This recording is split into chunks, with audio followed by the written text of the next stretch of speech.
Good morning guys. आज सकाळी उठलो, नाश्ता केला आणि आनंद भाऊ म्हटला चल तुझी राणी ट्रीट देतो. मग काय, मी उदय आणि आनंद आलो जगदम शॉपर उसाचा रस प्यायला. मस्तपैकी शानदार दमदार गोड असा उसाचा रस पिला. बघतो तर काय, एका रूम मध्ये मुलांना चक्कही लावलं होतं.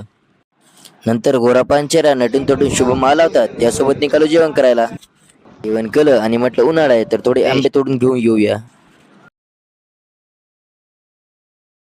मग उन्हातानाचं डोक्यावर रुमाल ठेवून आम्ही निघालो आंबे तोडण्यासाठी. शुभम मस्त झाडावर चढला आणि मग काय गपागप मस्त आंबे तोडले. पाटील साहेबाला दिसू दे, पोरी म्हणतात पाटील साहेब दिसे ना आमचे. मग कोणताही टाइम वेस्ट न करता बसलो कैऱ्या खायला पाटील आणि शुभम सोबत.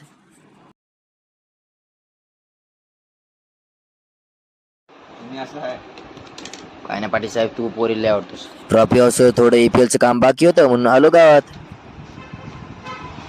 निखिल भाऊने नवीन चष्मा बनवला होता म्हणून आलो चेरी ऑप्टिकल्सला.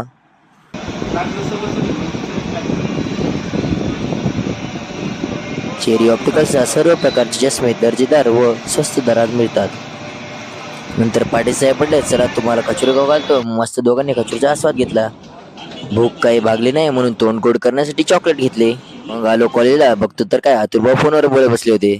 अतुल, मग साक्षी मॅडमने मस्त स्वतःच्या हाताने आम्हा सर्व रूममेट साठी आलूची भाजी आणि कैरी चटणी बनवली होती. मग आजचं जेवण तर एकदम दणक्यात झालं. मग नंतर IPL ची मॅच बघितली आणि दिवसाचे एंड केला. तर भेटूया मित्रांनो उद्या अशाच व्लॉग सोबत. Till then bye bye.